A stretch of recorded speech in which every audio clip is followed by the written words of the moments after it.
vidéo où on va parler des pinceaux. Oui, je vous avais fait la partie 1 il y a quelques semaines et je me suis dit que ce serait peut-être temps, il serait peut-être temps, c'est mieux, de faire la partie 2, donc qui concerne les yeux. Avant toute chose, n'hésitez pas à mettre le pouce bleu pour m'encourager et vous abonner à la chaîne, ça me ferait trop plaisir.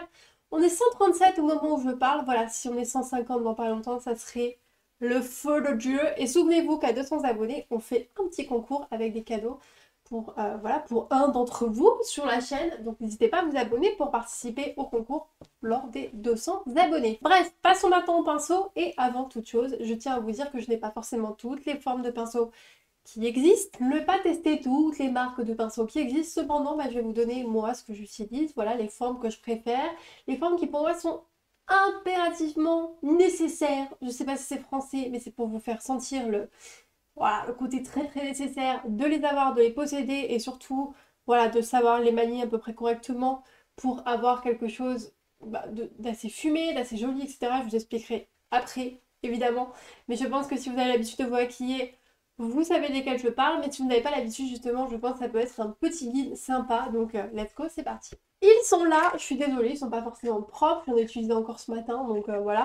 Ils sont là, j'en ai quand même pas mal. On pourrait croire que je suis une artiste qui peint son tableau de peinture, mais croyez-moi, le tableau de peinture, c'est moi.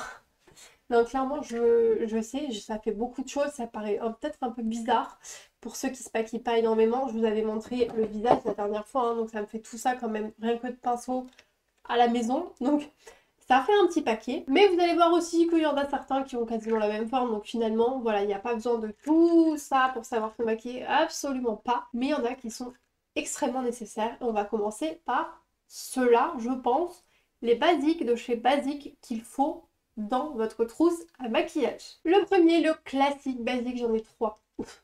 Allez savoir l'utilité d'en avoir 3, voilà, mais j'en ai 3. C'est 3 pinceaux plat. Rien de plus simple en fait, c'est vraiment un pinceau plat, mais un petit peu comme Fluffy, il y a quand même des petits poils. Comme vous pouvez voir, ils sont complètement plats. J'espère que vous verrez bien la caméra. Alors, à quoi ça sert un pinceau plat comme ça? Pinceau plat, je vais encore galérer avec le mot pinceau ou je rêve, c'est pas possible, j'ai un gros bug avec ce mot. À quoi sert un pinceau plat? Un pinceau plat, ça va servir à venir poser la matière en fait, tout simplement. Donc au niveau de la paupière mobile, j'allais dire immobile, non, au niveau de la paupière mobile, n'importe quoi. Donc ça veut dire vraiment à poser la matière. On va pas pouvoir vraiment estomper avec un pinceau plat, mais néanmoins c'est très utile, notamment pour poser des mats, etc. Attention par contre aux fards pailletés qui généralement ne prennent pas vraiment avec des pinceaux, sauf si vous mettez du spray fixateur dessus, ou sinon prenez directement avec le doigt, meilleure astuce de la vie. C'est gratuit, ça coûte rien, mais vraiment le doigt avec les matières satinées, c'est ce qui est encore le mieux pour maquiller les yeux et venir placer la matière. Donc n'hésitez pas à prendre votre doigt, ça peut servir pour une fois que je vous dis prenez vos mains, parce que pour le fond de teint, je vous avais dit absolument pas de prendre voilà, de vos mains comme ça, vos doigts pour appliquer votre fond de teint, votre SCC crème ou quoi que ce soit. Moi c'est quelque chose que j'aime pas du tout. Je vous avais pas vraiment conseillé, mais en tout cas pour les fards pailletés, n'hésitez pas. Mais ceux-là en tout cas, pour venir poser un petit fard mat, un petit fard irisé sur la paupière, c'est très utile. Il faut forcément celui-là. Sinon vous allez un petit peu galérer, sauf si vous le faites au doigt, mais ça manque de précision. Vous en mettez un peu partout. Voilà, sur les maths, etc., c'est vraiment pas nécessaire de prendre le doigt, prenez ça. Et franchement, c'est le basique de chez Basique. Je vous conseille vraiment d'en avoir un. Donc moi, c'en est un de chez Primark, un d'Amazon et un de chez Sephora. D'ailleurs, j'ai pas du tout aimé ce format. Je préfère largement le Primark. Je préfère largement le Primark. Celui-là, il fait très synthétique, je trouve. Je le déteste. Je le déteste, mais je l'ai encore, allez savoir pourquoi. Mais j'aime beaucoup le Primark et l'Amazon. Je trouve que je préfère largement les deux là que celui-là. Alors que celui-là, c'est un Sephora. Comme quoi, parfois, ça ne veut absolument rien dire. Mais en tout cas, pinceau plat, retenez-le. Il fait partie du top à avoir clairement. Le second, ça va paraître hyper évident si vous vous maquillez déjà. Et si vous ne maquillez pas, vraiment, c'est celui qui va vous sauver la vie. Parce qu'on ne fait jamais un bon maquillage avec des fards à paupières sans estomper. Oui, parce que c'est bien de poser, mais c'est aussi le plus important. C'est pas forcément de poser correctement, ça va être d'estomper et de fumer ses fards. Estomper, c'est la vie. Du coup, nous avons des pinceaux estompeurs. Donc là, ils n'ont pas la même forme que vous voyez, ils sont complètement fluffy en fait. Ils parlent en pouf, comme ça. Ils sont fluffy, je vous les montre d'un peu plus près, ils sont pas plats du tout. Voilà, j'essaye de vous montrer au mieux, j'espère que ça fera le focus et vous pourrez voir d'un peu plus près ce que ça donne. Mais en tout cas, celui-là, c'est celui qui va vous aider et vous sauver parfois la vie. Et vraiment, ça change tout un maquillage d'avoir un bon pinceau. Ça va vous changer la vie d'avoir un bon pinceau estompeur. Donc vraiment, vraiment, investissez dans un pinceau estompeur. Moi, les deux là, c'est Primark. Amazon, vous voyez, donc franchement, Primark, j'ai dû payer 3 € le lot, hein. Pour vous dire, j'ai toujours pas trouvé mieux. Alors, ils sont un peu rêches. Mais vraiment, je trouve qu'ils estompent très bien, ils font très bien le taf et je les ai vraiment pas payés cher. Donc, vous pouvez en trouver partout, des pépites chez Zoeva, chez Morphe également. Apparemment, ils sont très très bien, comme je l'avais dit dans la première vidéo, dans la partie 1 pour le visage. Donc n'hésitez pas, le pinceau estompeur est très très très important. Vous avez plusieurs tailles, voilà, vous voyez le noir ne fait pas la même taille que le blanc, voilà. Et vous avez encore celui-là qui est un peu plus fluffy, donc vraiment en fait vous ajustez vraiment votre maquillage du moment. Ce que vous voulez faire, parfois j'applique deux couleurs, un avec celui-là, un avec celui-là. Donc en fait j'applique vraiment sur le bout et après je vais venir estomper et je vais venir fumer une autre couleur avec ça. Et franchement, je peux me servir des deux sur le même maquillage. Je trouve ça tellement, tellement, tellement important. Il est même plus important que le premier. J'aurais dû le mettre en premier, presque en fait. Mais dans la logique, vous posez et après vous estompez. Donc j'essaie de faire un peu logique quand même. Mais vraiment, celui-là, c'est vous. Si vous devez en avoir qu'un seul, c'est le pinceau estompeur. Si vous voulez mettre des fards à paupières, il ne faut que celui-là. Un maquillage qui n'est pas estompé, vous posez juste le fard, c'est... Après, c'est une question de goût. Vous pouvez aimer, mais moi, je trouve que c'est pas possible. Voilà, je trouve que c'est tellement plus joli quand c'est fumé, quand c'est juste estampé. Vraiment, ça n'a pas besoin d'être une pro du maquillage. Je ne suis pas une pro du maquillage, j'aime juste ça. Et en fait, je vais venir juste tourner comme ça, et vous estomper, et vous estomper, et vous estomper. Et puis, ça va finir par donner quelque chose de plus fumé. Et ça va tout changer vos maquillages, je vous assure. Pinceau estompeur, n'hésitez plus. Je vous conseille aussi d'avoir des pinceaux estompeurs, mais beaucoup plus précis si vous voulez faire, par exemple, les coins externes plus, voilà, plus foncés, etc. Vraiment pour aller en précision, mais pouvoir quand même estomper un minimum. Et je vais vous en présenter plusieurs, j'en ai 5 dans la main, mais je vais vous montrer déjà deux d'entre eux. Donc il s'agit, trois d'entre eux, il s'agit des trois qui sont ici. J'ai un petit poil de chat. Donc j'ai un Zoeva, un Primark, encore une fois qui fait partie du même lot que les autres, et un Sephora, Sephora que je vous conseille absolument pas, je vous le montre encore une fois juste pour... Donc ça fait vraiment une boule comme ça, mais en plus petit, vous voyez, c'est vraiment la même chose en plus petit et en plus précis. Et en fait, l'avantage, c'est que vous pourrez du coup placer des fards à paupières, notamment dans le coin externe. Voilà, si vous voulez placer des fards un peu plus foncés, etc. Moi, c'est comme ça que je fais, je les place et tac, je vais les estomper. Après, évidemment, je viens relié aussi avec la couleur qui était déjà sur la paupière mobile, etc. Bref, ça dépend toujours de vos maquillages, mais vraiment venir placer ici et venir estomper, ou même juste estomper vraiment dans le creux de la paupière. C'est hyper hyper important aussi si vous voulez faire des choses beaucoup plus précises, il va falloir opter pour des pinceaux plus précis également. Ça paraît peut-être, on dirait peut-être que voilà, j'enfonce des portes ouvertes comme on dit, mais parfois on n'y pense pas forcément. Moi le meilleur que j'ai c'est clairement celui-là, c'est Primark. Voilà, il est peut-être un peu moins précis et quand je veux plus de précision, je prends le Zoeva qui est pas mal aussi, mais je le trouve peut-être trop dense pour estomper, je trouve peut-être pas assez fluffy, pas assez aérien et celui-là fait clairement très très très très bien le travail, surtout pour son prix. Et voilà, juste on pose, on va venir estomper, mais il peut vous servir également à d'autres choses comme je vous l'ai dit. C'est vraiment très important aussi d'avoir ce type de pinceau estompeur, mais plus petit et plus précis. Les deux autres que je voulais vous montrer, c'est des pointes comme ceci, donc c'est pareil, on parle toujours de précision, etc. C'est pas non plus hyper nécessaire ça, c'est vraiment quand vous voulez faire des choses plus subtiles et plus précises encore. Donc vous voyez, c'est un côté un petit peu légèrement estompeur, mais honnêtement, on va pas estomper avec ça, mais c'est vraiment pour poser les fards, en fait, tout simplement. Si vous voulez poser des fards avec un peu plus de précision, il existe également ces pinceaux-là. Si vous commencez dans le maquillage, n'achetez pas forcément ceux-là, achetez plutôt ceux que j'ai présentés avant. Mais je vous les montre quand même parce que ouais, je les possède, je vous avoue que je les utilise pas vraiment souvent. Surtout que là, pour le coup, Primark, j'ai adoré ceux d'avant, mais là, on sent clairement que c'est du synthétique, c'est du plastique. Je déteste, j'aime pas se toucher. Et sur celui-ci, ça va un peu mieux, mais c'est pareil, il est trop dense et on sent le côté synthétique que j'aime moins. Il y a des très très très très très bons pinceaux synthétiques, hein. Je dis pas le contraire, je dis pas qu'il faut voilà, des poils de je sais pas quoi, mais là je sens le côté, vous voyez, très plastique en fait, et je trouve que pour appliquer du fard à paupières, c'est vraiment pas déjà agréable et en plus efficace, donc voilà.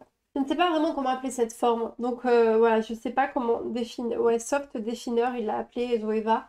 C'est une forme qui va être un peu entre l'estompeur et entre le pinceau qui va venir poser.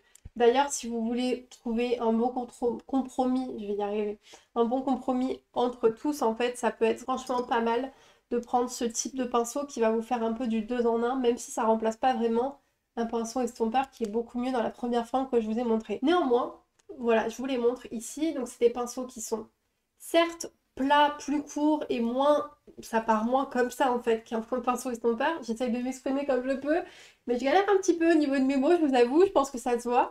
Mais en fait, il va être quand même un petit peu fluffy, donc c'est-à-dire qu'il va être plus plat, mais un petit peu fluffy quand même. Je ne sais pas si vous voyez ce que je veux dire. C'est-à-dire qu'il va quand même partir un petit peu comme ça, et il sera un peu aérien, donc pas aussi dense qu'un pinceau plat que je vous ai montré au début. Donc vous pouvez quand même estomper avec, vous pouvez poser, estomper avec, ça c'est fort possible. Voilà, si vous prenez quelque chose d'assez fluide quand même, mais il faut qu'il soit un minimum dense, c'est-à-dire qu'il ne faut pas qu'il y ait 3 poils non plus dessus, sinon ça va rien estomper, vous imaginez bien. Il faut toujours trouver l'équilibre entre les deux. Et voilà ce que j'ai, donc moi j'en ai 3, j'utilise très souvent les 3, je trouve ça très pratique, des fois j'estompe avec ça me va très bien aussi. Voilà, si vous voulez vraiment le compromis entre les deux, c'est une très très bonne solution d'opter pour ce genre de forme de pinceau. Donc moi j'ai un Amazon, un Sephora que Stéphanie m'avait donné à l'époque. Je ne sais pas s'il se fait encore. Voilà, ils ont mis Shadow estompeur. Eux ils l'ont compté comme un estompeur. Et après j'ai un de la gamme opulence, c'est le Soft Definer, le 227 de chez Zoeva, qui est aussi très très bien. Vous le trouvez aussi le 227 en classique, hein. Là c'était une édition limitée en Bordeaux. Vous le trouvez en classique et voilà, ces formes-là sont géniales. Maintenant, des plats, mais un peu plus précis, notamment pour le ras de cils, si vous préférez le ras de cils inférieur, supérieur, inférieur, on dit, c'est mieux. Pour le ras de cils inférieur, vous avez notamment ce genre de pinceau-là que moi je peux utiliser parfois, mais je vais toujours venir estomper derrière, attention. C'est pour venir l'appliquer en fait en précision, donc c'est des pinceaux qui sont plats, mais très fins, comme vous voyez, ils sont beaucoup plus fins que les autres au niveau de l'extrémité. Donc je vais m'en servir quand? Je vais m'en servir quand je vais venir tout simplement installer les fards ici et après venir estomper. Je peux aussi venir les mettre notamment avec mon pinceau plat. Ça sert aussi, mais c'est beaucoup moins précis, donc du coup forcément le geste sera pas le même non plus, faites attention, n'en mettez pas 4 tonnes. Et si vous voulez mettre du fard en dessous, vous pouvez utiliser un pinceau plat et aussi un pinceau plat plus précis. En fait c'est la même chose, sauf que là pour le coup vous pouvez vraiment pas estomper avec ça sera très compliqué. À la limite moi celui-ci il est un peu plus facile à, voilà, un peu plus, comment dire, un peu plus aérien, moins compact en fait. Mais voilà, ça peut vous être utile également les pinceaux plats beaucoup plus précis. Ensuite, il y a cette gamme de eyeliner. Donc c'est des pinceaux eyeliner. Alors moi, je les aime pas plus que ça. Je les utilise absolument pas pour faire un eyeliner. Je les trouve toujours beaucoup trop épais. Soit j'ai pas trouvé le mien, soit... ma foi, ouais, je sais pas mon truc en fait. Mais ça va être ces pinceaux-là, donc avec cette forme ici, comme ceci. Donc moi j'en ai un de chez, je crois que je l'ai acheté sur Wish, honnêtement celui-là, là c'est pareil. Et l'autre ça va être un Amazon, toujours du même pack. Et en fait vous voyez ils ont vraiment une forme biseautée, ça rappelle un petit peu les crayons qu'on peut utiliser pour les sourcils. D'ailleurs à une époque j'utilisais ce type de pinceau pour les sourcils et ils sont beaucoup trop épais, donc faites attention avec ce style. Je vais essayer de vous les mettre comme ceci, j'espère que vous verrez que le fait qu'ils sont quand même assez épais, faites attention quand même en les utilisant parce qu'ils sont pas hyper précis et en théorie c'est censé aider pour faire votre trait de liner et moi j'ai pas trouvé ça très très efficace. Néanmoins ils peuvent vraiment vous aider sur certains moments, à certains endroits, notamment aussi le ras de cils, parfois je le fais, mais aussi pour tracer un début en tout cas d'eyeliner et après par contre pour être plus précis, moi je vais vous montrer ce que j'utilise. Je n'utilise pas trop ce genre de... Ceux-là je n'utilise pas souvent, par contre je vais vous montrer l'autre que j'utilise très régulièrement. Moi je suis passée sur ce type de pinceau, je vous l'ai montré plusieurs fois et en fait je vais vous montrer la différence qu'il y a par exemple avec celui-ci. Donc celui-là déjà il est plat et il est minuscule. Donc l'avantage qu'il est minuscule c'est qu'évidemment vous pouvez aisément deviner qu'il y a voilà, une grosse différence dans la précision. Et à ce niveau-là, j'espère que vous le verrez, il est au moins 2 fois plus fin en fait que l'autre. Et je trouve que malgré la forme biseautée qui certes est pratique et tout pour poser sur l'œil, etc. Bah, je trouve que celui-là fait très bien son taf. C'est avec celui-là que dans plusieurs tutos d'ailleurs que j'ai fait sur ma chaîne, j'ai appliqué mes fards à paupières marron foncé par exemple. Donc très pratique. Bon là j'ai mis un liner feutre ce matin noir. Mais clairement, voilà, j'aurais très bien pu utiliser un fard marron foncé ou noir pour poser mon petit fard à paupières pour fumer, voilà, fumer un petit peu le côté des yeux et faire un petit trait de liner comme ça. Ça m'arrive des fois aussi de temps en temps. Et celui-là est très très bien. Et c'est le numéro 331, le Précision Lip. Alors Précision Lip, on pourrait croire que c'est pour les lèvres. Peut-être qu'en effet on peut l'utiliser aussi pour les lèvres. Mais honnêtement, moi j'utilise pour les yeux et je trouve qu'il fonctionne très très bien. Je savais même pas que c'était un truc pour les lèvres pour vous dire, parce que je n'utilise pas de pinceau pour mes lèvres personnellement. Mais je vous conseille tellement pour appliquer le liner avec le fard. Franchement, si vous voulez mettre du fard à paupières en type liner, je vous conseille vraiment celui-ci. Peut-être qu'il y a mieux sur le marché, mais moi, en tout cas, je m'en sers tout le temps. Et j'ai beaucoup aimé cette forme-là. Évidemment, bannissez tout ce qui est mousse, même si parfois ça peut être un peu pratique, ça vous tire un peu de la galère, mais tout ce qui va être mousse pour appliquer les fards à paupières comme l'époque, c'est juste pas possible, les enfants, c'est pas possible. Mais voilà, je préférais le dire au cas où, en fait, il y en avait encore qui les utilisaient. Vraiment, essayez d'utiliser même vos doigts, je pense que c'est mieux que la mousse, ça prend peut-être mieux la matière, mais vraiment, si vous devez en acheter un seul, ça serait celui-ci, le pinceau estompeur plat. Et si vous devez en acheter quelques-uns, le pinceau plat, le pinceau estompeur, peut-être celui-ci, et prendre un peut-être plus précis sur les côtés. Ou si vous voulez le petit liner, celui dernier que je vous ai montré. Il n'y a pas besoin d'avoir tout ce que je vous ai montré. Comme vous voyez, j'en ai beaucoup qui sont en double, et parce qu'il y en a que j'ai pas aimé, que du coup j'ai dû chercher la marque que j'aimais petit à petit. Et finalement, vous voyez, ce que je préfère, c'est Amazon et Primark. Donc comme quoi, ça veut absolument rien dire. Même s'il y a des Zoeva que j'aime beaucoup, Zoeva, ils m'ont pas non plus estomaqué sur le moment en mode waouh, c'est exceptionnel ce qu'ils font. Pas trop, honnêtement. Le Zoeva que j'utilise le plus, moi, c'est vraiment celui-là. Et après, c'est pour le teint que j'utilise beaucoup plus Zoeva. Pour les yeux, je suis beaucoup plus sur Primark et Amazon. Donc ne pensez pas que forcément se lancer dans le maquillage, il faut acheter 15 000 pinceaux et là, et c'est très technique et tout. Et ça coûte très cher, ça coûte pas forcément très cher, il faut juste acheter les bons pinceaux. Comme je vous le dis, moi tout ce qui fait très plastique, très synthétique, c'est vraiment pas mon truc. Et du coup, je préfère... voilà, je préfère laisser et puis essayer de trouver des poils qui sont un peu plus qui font un peu plus naturel quand on les touche en tout cas, même si je sais que c'est du synthétique et ça je m'en fiche complètement. Voilà, je pas, ouais, c'est du synthétique, je m'en fous. Mais je veux que voilà, que quand je le touche, je sens pas que c'est vraiment des bouts de plastique que je vais mettre sur ma paupière, ça je supporte pas. Et voilà, il y a du temps, vous allez en tester qui vont pas être bons, vous allez en tester qui seront bons, vous allez en tester qui seront encore meilleurs plus tard. Moi je suis sûre que quand je vais tester des Morphe, peut-être un jour des Sigma, etc., je vais peut-être me dire oh, mais ils sont exceptionnels. Oui, mais ils sont beaucoup plus chers également, donc forcément, encore heureux qu'ils soient exceptionnels, j'ai envie de dire. Quoique le Morphe sont moins chers que les Zoeva de mémoire. Je crois qu'ils sont moins chers que les Zoeva. En plus, il y a souvent des réductions sur le site de Morphe, comme je vous l'avais dit. D'ailleurs, ils me harcèlent par mail, c'est indécent. Indécent. Mais en tout cas, voilà, croyez pas que ça peut coûter 200, 100 euros, 200 euros pour acheter des pinceaux. Ce sera le plus cher éventuellement, c'est les pinceaux pour le teint, parce que c'est mieux d'avoir des bons pinceaux pour le teint et d'avoir un bon pinceau estompeur pour les yeux, d'avoir plein de pinceaux pour les yeux et pas trop pour le teint. Enfin après, ça dépend ce que vous préférez faire, mais moi je préfère avoir un beau teint et après faire, vous voyez, je suis toujours maquillée, enfin toujours, ça dépend. Il y a des fois, je commence à faire du fard à paupières et tout, mais là, je rentre du travail, par exemple, quand je tourne cette vidéo. D'ailleurs, je suis désolée, le soleil s'est dit, c'est bon, Mario, elle va tourner, on se casse. Vas-y, tu sais quoi, je pars, je fais grève, c'est pas possible. Il n'y a plus de lumière depuis que je tourne. Je suis désolée si la luminosité n'est pas très bonne. J'ai cru que ça le ferait, et au final, je suis dégoûtée parce que pour une fois qu'il n'est pas là, parce que je crève de chaud depuis des semaines, et là, le coco, il se dit, non, je vais me planquer. Bah oui, c'est bien de m'embêter, soit là trop chaud, soit là pas de lumière. Mais en tout cas, oui, je préfère largement un teint simple, bien travaillé, enfin, en tout cas, j'essaye au maximum parce que j'ai une peau qui est très compliquée et qui n'adhère absolument pas le maquillage. Pas du tout. Le maquillage se voit beaucoup sur moi, j'ai une peau avec irrégularité, même si je dis que j'aime pas trop dire ça, mais c'est pour que vous compreniez au mieux. Mais je préfère vraiment faire des maquillages simples et voilà, donc je préfère moi investir dans des pinceaux teints comme je vous ai montré la dernière fois, plutôt que dans les yeux. Mais comme vous voyez dans les yeux, c'est très facile de se faire une petite collection sympa qui peut vous permettre de faire des maquillages aussi sympas. Donc n'hésitez plus, si vous voulez foncer, vous avez les éléments qui sont ici. Comme je vous ai dit, je vous ai pas forcément mis toutes les formes parce que moi c'est ce que je possède actuellement. Il y a des formes dont je ressens pas encore le besoin. Peut-être qu'un jour je ferai une update sur cette vidéo si ça vous plairait. N'hésitez pas à me le dire en commentaire, voilà, si j'achète des nouveaux pinceaux, que je vous les présente en vidéo. Et voilà YouTube, j'espère que cette petite partie 2 a pu vous aider, mais aussi la partie 1 d'ailleurs, pu vous aider notamment, vous aiguiller sur le choix de vos pinceaux, sur le choix des formes à utiliser. Et que voilà, si vous avez des questions, n'hésitez pas, je réponds à chaque commentaire que vous posterez. N'hésitez pas aussi à mettre le pouce bleu et surtout à vous abonner à la chaîne. Merci beaucoup à ceux qui prennent le temps de venir, de mettre le petit commentaire, de mettre les invisibles qui viennent juste voir et qui like. Juste un petit pouce bleu, ça peut faire vachement la différence, ou s'abonner à la chaîne pour me dire voilà, c'est bien, continue. Continue, accroche-toi et je veux faire partie de ta communauté, ça fait trop plaisir et merci et bienvenue aux nouveaux arrivants, merci infiniment. On se retrouve la semaine prochaine pour une toute nouvelle vidéo et surtout en attendant, prenez soin de vous. Ciao.